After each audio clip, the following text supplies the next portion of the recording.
ndagusuje. Izi modoka ubona tugendamo umunsi ku wundi, igitekerezo cyazo cyazanwe n'uwitwaga Leonardo da Vinci. Abantu benshi bakaba bari basanzwe bagenda ku mafarashi ndetse n'indogobe. Iki gitekerezo akizana ni igishushanyo yari yafashe agishyira hasi, arangije aragishushanya. Icyo gishushanyo akizana yahise avuga ko ari cyo cyerekezo barimo kwerekezamo, ariko abantu benshi ntabwo babyumvaga. Abantu benshi batangiye kujya bigana ibyo yashushanyije mu mikorere yabo, ariko n'ubundi rukabura gica. Maze mu mwaka w'1885 umuhanga witwaga Carl Benz nibwo yahise akora imodoka yo mu bwoko bwa Benz Patent cyangwa se Motor Wagen. Iyi modoka yari ikozwe yari ya moteri yajyagamo essence ndetse igakoreshwa na petrole. Maze abantu benshi bari bamenyere kugenda ku mafarashi ndetse n'indogobe. Mu mwaka w'1886 nibwo baje kubona iyi modoka ihagurutse. Uzi cyari gitangaje? Ntabwo ari uko iyi modoka yari ihagurutse gusa, ahubwo nuko iyi modoka yahagurutse ifite amapine 3 gusa, mugize uyu munsi usanga zifite amapine 10 arenga. Reka nizere ko wamaze kubyumva neza. Carl Benz, uyu mugabo yari umudage.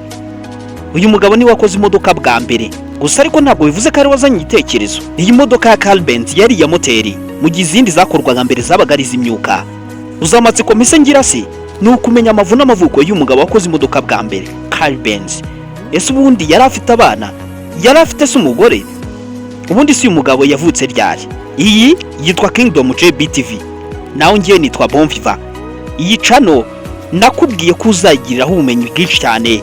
Hanyuma ikindi, wowe utarakanda subscribe, uyu ni wo mwanya ko kugira ngo ukande subscribe, hanyuma tujye tubana mu biganiro byose. Ikaze ryo ndari guhaye. Mu biganiro binyuraho, indege z'intambara zarashwe, amato yarashwe mu gihe kitari cyanyacyo, inyamaswa z'inkazi zabayo zikomeye, impfu ziteje inkeke, harimo no kwiyahura kw'abantu.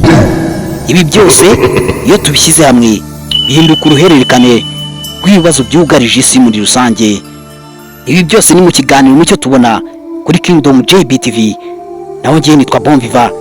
Ikaze ryo rihorana.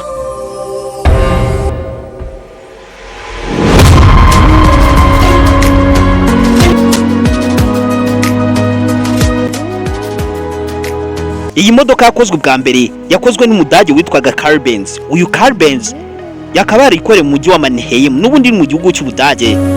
Iyi modoka yari yo mu bwoko bwa Benz Patent cyangwa se Motor Wagen. Iyi modoka akaba ari yo ya mbere yari igiyemo motel ndetse ikakoreshwa na essence na petrole. Gusa uyu mugabo Carl Benz w'umudage nubwo ari wari ukoze imodoka bwa mbere ya motel igenda, ntabwo bishatse kuvuga ngo ni wari uzanye igitekerezo bwa mbere. Hari abandi bamubanjirije, ariko n'ubundi rukabura gica, bakabura iyo bivya niyo biva. Ndaguha urugero. Mu mwaka w'1400 umuhanga witwaga Leonardo da Vinci yigeze gushanya imodoka igenda nta farashi. Hari n'abandi bari baragerageje gukora imodoka zikoreshwa n'imyuka, icyo twita steam. Reka nguha urugero. Mu mwaka w'1769 umuhanga witwaga Nikola Joseph Carnot, uyu nguyu yakoze imodoka igenda n'umwuka. Uzize imodoka ikibi cyazo zakoreshaga accident abantu. Izi modoka niyo mpamvu zitari zigizweho cyane. Kuri Carl Benz niwe wakoze imodoka bwa mbere ya motel igenda kandi ishyirwamo essence ndetse na petrole, ikagenda nta kibazo. Imodoka zaje no kwemerwa na n'uyu munsi ziracyakoreshwa.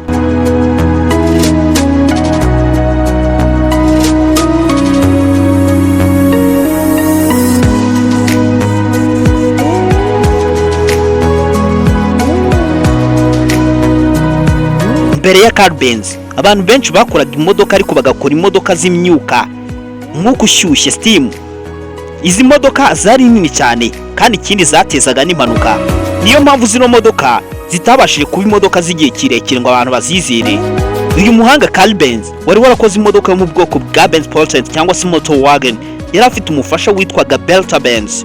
Uyu mufasha wa Carl Benz witwaga Bertha Benz yagize uruhare rukomeye kuri iyi modoka yari ikozwe bwa mbere na Carl Benz. Mu mwaka w'1888 uyu mufasha wa Carl Benz witwaga Bertha Benz niwe wabaye uwa mbere mu gukora urugendo rurerure ari mu modoka. Iyi modoka nshyashya yari ikozwe. Ibi ngibi byahise bifasha Carl Benz kumenyekanisha iyi modoka yari ikozwe bwa mbere, ariko iyi modoka ni umufasha we wabimufashijemo kugira ngo imenyekane. Bertha Benz yagerageje imodoka mu muhanda ndetse agaragariza abantu ko iyi modoka ishobora no gukoreshwa mu buzima busanzwe.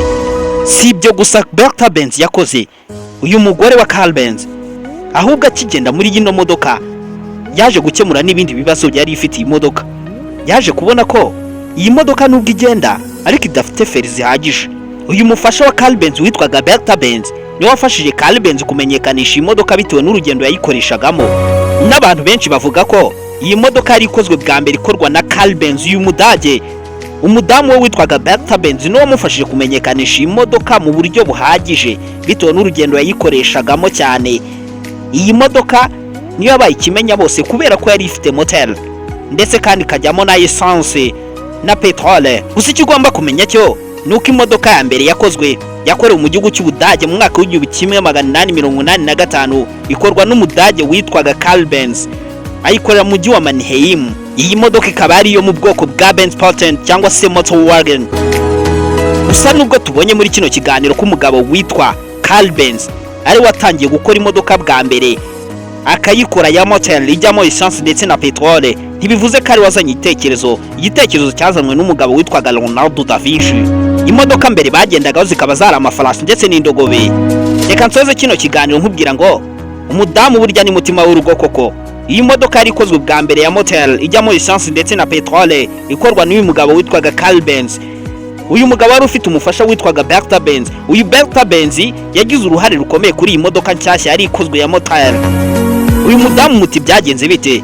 Uyu mudamu bitewe n'urugendo yayikoresheje imodoka cyane kandi urugendo rurerure. Murabizi neza ikiganiro nakubwiye ko uyu mudamu ari wakoze urugendo rurerure ku modoka.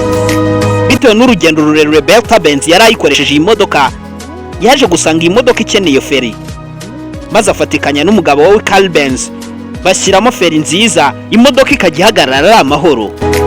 Iyi yitwa Kingdom JBTV, naho njye nitwa Bonviva. Ikaze byo narariguhaye. Wowe icyo usigaje niba utarakora subscribe yikande kugira ngo tujye tubana umunsi kundi. Naho reka tuvuge ngo n'umucyo tubona mu biganiro binyuraho. Indege z'intambara zarashwe, amato yarashwe mu gihe kitari cyanyacyo, inyamaswa z'inkazi zabayo zikomeye, impfu ziteje inkeke, harimo no kwiyahura kw'abantu. Ibi byose iyo tubishyize hamwe bihinduka uruhererekane rw'ibibazo byugarije isi muri rusange. Ibi byose ni mu kiganiro mucyo tubona kuri Kingdom JBTV. Naho njye nitwa Bonviva. Ikaze ryurarihorana.